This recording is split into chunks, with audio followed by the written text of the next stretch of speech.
It's looking bland, Adam. It's looking bland.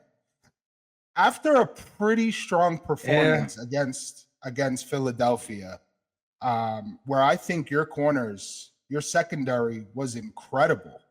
Holding, I believe, Devontae to one or two catches. AJ was pretty much non-existent the entire game. I kind of see where they saw the positives, or maybe the confidence to trade away Micah. Like maybe our secondary can pick it up a little bit. I know some may disagree, but you can't deny it. Week 1, week 16, they were really well. And then it comes out this week that Bland suffered an injury in practice. So I want you to talk about that particular situation. I know he's ruled out for week 2. I know there's a lot of shuffling that's going to happen. You know, there's a lot of questions on the defensive line. So I just want you to go over that. You being a Cowboys fan, I think it makes perfect sense. And then I'll give my 2 cents. Just so you know, Trayvon Diggs, a 70.2 PFF score on week 1 against Philly.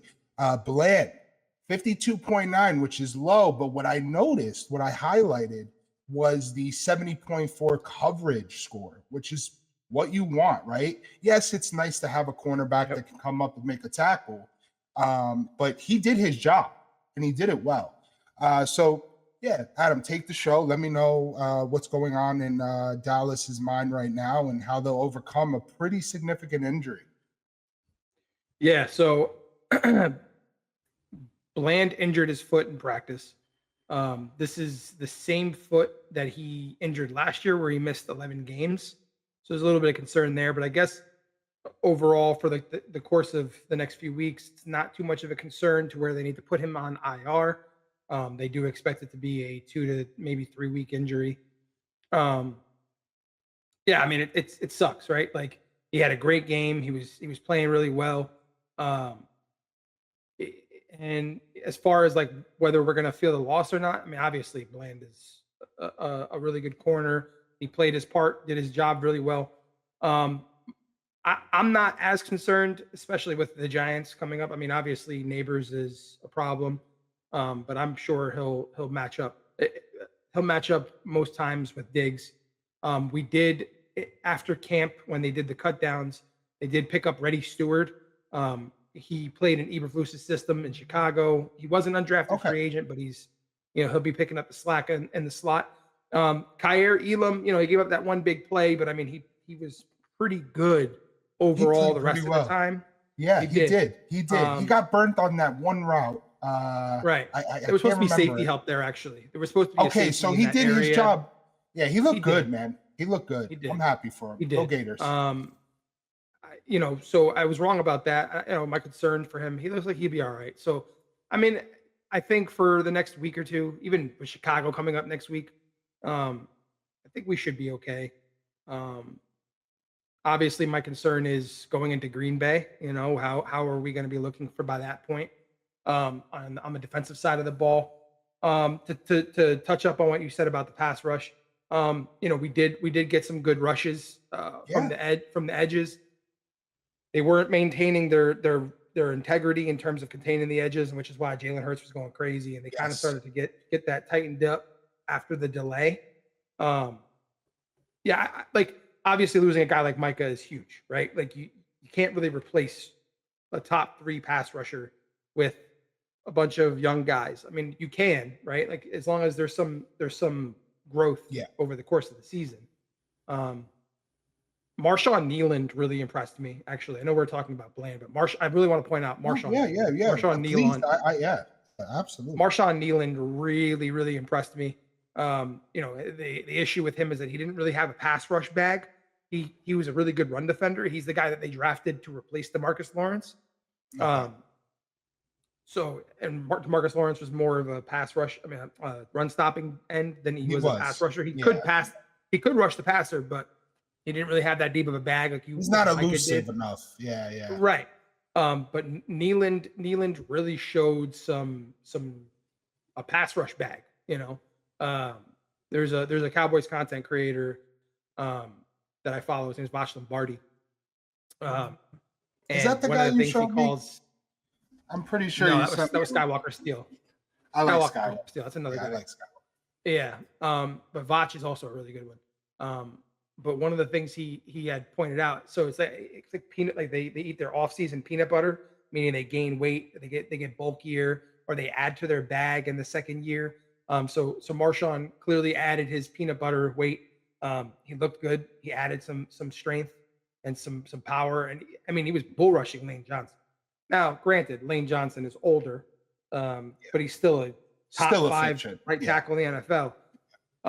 And then Azaraku also looked good. He had his moments where he tried to go down the middle of Jordan Mailata, and you're not going down the middle of Jordan Mailata unless you're maybe Micah. So, but yeah, as far as Bland goes, yeah, it's going to be tough, but this is the time for him to get hurt with the stretch that we have where he could be out the next 2 games. Granted, being that it's the Giants with Neighbors and then Chicago with DJ Moore and who's the other guy? Rome Odunze, and then Luther Burden as well.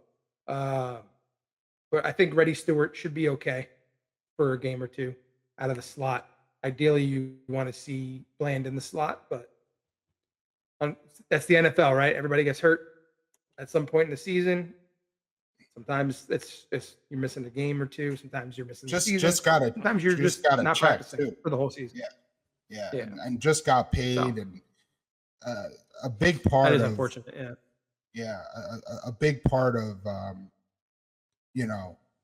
what they were hoping to cover the wounds of losing Micah, but I don't think they played all that well. The hour delay, we don't really know how the game would have panned out if they didn't have to sit in the locker room. Was it Trayvon Diggs looking for food? Didn't he go up to He was like getting sandwiches from Philly fans. He was going to the Philly fans asking him for sandwiches, which is hilarious. Yeah. It's great. It's because Philly fans are notorious for being less than hospitable for anybody but Philly players. And they were. I heard he found the sandwich. There are some people here that I wanted to bring up to you because obviously you are a Dallas fan. So I want to be clear. We're going to cover everything, but our teams are New York and Dallas. So we will have a little more highlight on them. But we also want to talk about all of the NFL. We don't want to single out anyone. We want to kind of have an overall show. I looked up a few pieces here that are currently on the roster. You have Stewart, Bridges, and Childress. Of those 3, who do you think is the most efficient to kind of fill that role? Because Dallas is very hesitant to put him on IR. They don't want to put that scenario out just yet.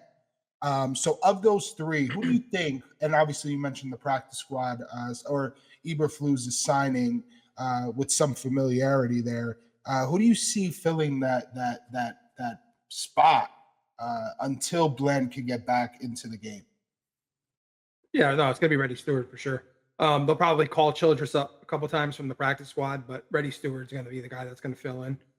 Bridges is a rookie as well, and so is Childress. Childress has shown us a lot of good things in preseason, but I mean he's an undrafted rookie free agent. I mean, so it's Stewart, but Stewart's also now a veteran. So I think it's going to be Stewart first up, and then if Stewart doesn't really do his job, then we'll see Childress. Okay. Bridges is kind of just your 5th corner, 6th corner, Yeah, he's there for depth mostly, or a nightmare scenario where I'm not even going to say it, but you know what I'm talking about. How do you see the Dallas Cowboys changing schematically? It really looked mixed. Correct me if I'm wrong. I saw a lot of zone mix, a lot of man coverage. Do you see Trayvon shadowing more or anything like that? They didn't run any man coverage at all. It was 0 man coverage. Okay, so they were all zone. Because I saw some motions where they followed, but maybe they still were in a zone package. Yeah, so they were in zone looks. They were probably just doing checkoffs and passes. They probably were sliding. So if a guy's covering the flat, he's probably switching over to the flat to the opposite side, which then shifts the responsibility between the linebackers and the safeties. So let's say one guy's covering the flat, he shifts left or right, left, the defensive left. Then the guy who maybe the right linebacker will probably take the flat to the other side, and then the guy in the middle will stay in the middle. So it really just depends. And you But think they'll stay consistent with that? Does Bland change that? Do they go man a little bit more, or no, let's just play it safe and stick to our guns here? yeah, no. With the 3 starting corners, they were all man. I mean, all zone. They're not going to go man when they go with Reddy Stewart. Yeah. It'd be I mean, too much of I'm a sure liability. Matt Eberflus, I think, was like one of the bottom 5 teams that ran man coverage in Chicago and in Indy. He's not a man cover guy, which is I'm not fond of it because you have 3. Well, yeah, because I mean Elam's even a press man corner. Well, no, he's more bump run, but Diggs and Bland are man coverage corners, so they should be playing a little more man. Yeah. But yeah, no, he's a zone guy. So we'll see. We saw a lot of cover 3, a lot of cover 2. There was some cover 4 mixed in there, but it cover 6, cover 9, but it was mostly cover 3, cover 2. He's a coverage guy. He's not gonna play man. So cover 3 is actually a really good defense too. Dan Quinn ran that a lot with us, and he also did a lot in Seattle too. But he had a lot of success. And again, the defense, it didn't, I mean, let's think about it. Jalen Hurts running all over the field, right? You contain a little more and hold him inside. I mean, other than that, it looked sound, right? It looked like, yes, as we saw in week 2, the impact that Micah has, he doesn't even have to have a sack. It's his presence alone. But it looked okay. It looked fine. Like the offense, everything looked good. I'm not concerned. This is the same team with Micah, even with Micah, that won 12 games. And Micah wasn't the outcome. I mean, don't get me wrong. Like there were some games that the defense literally just was destructive and got the ball and made plays. And that's why we were like, when we beat the Vikings a few years ago, 43 to 7. But like, as long as Dak is healthy, we're a 11, 12, 13 win team, period. Like, and we have the offense for it. And we just saw a modern NFL offense for the first time in as long as I can remember. I know you enjoyed that. I know. Oh my God. I texted you right away. It was the most beautiful thing I've ever seen. All the motions and the jet motions. And, those things are giving Dak a heads up pre-snap what the coverage of the defense is in. If it's in man, if it's in zone, like obviously coupled with film, you're going to get an idea of what the defense is doing pre-snap. So you can make checks out of the play immediately if it doesn't work out. Yeah. I mean, there was so much that like I was really excited about. Like Dak looked great. Honestly, I was more excited because the run game looked good. They weren't just like, oh, inside zone stretch. It was trap plays. It was pull it, pin and pull plays. It was duo. Like there was just so many things that the offensive line was doing that was the key reason why Javonte Williams looked great. And Javonte Williams looks like he's fully healed from his knee injury from his rookie year. He did look good. 2 touchdowns. I'm excited. Yeah, I mean, you're in the red zone, right? Like doesn't matter. Commit to the run. He got in there. You got to commit. He got in. Yeah, he and I told you I was very excited for Brian Schottenheimer. I know a lot of people were like, oh, why? Like there's so many things out here. But the Dallas this offseason. We just saw Ben Johnson's Bears look like absolute shit on Monday Night Football. Hold on. I don't think they looked like Ben shit. Johnson's team, they looked like shit. It looks like a guy. No, I'll let you speak, but can I just interject the fact that Caleb Williams is learning one of the most complex offensive schemes in the NFL? He looked lost. He didn't know what to read, where to check, nothing. Bro, I love overthrowing everybody. He was overthrowing everybody. That's not a schematic thing.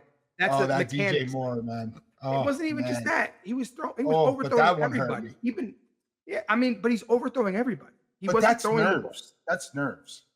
All game, that's nerves.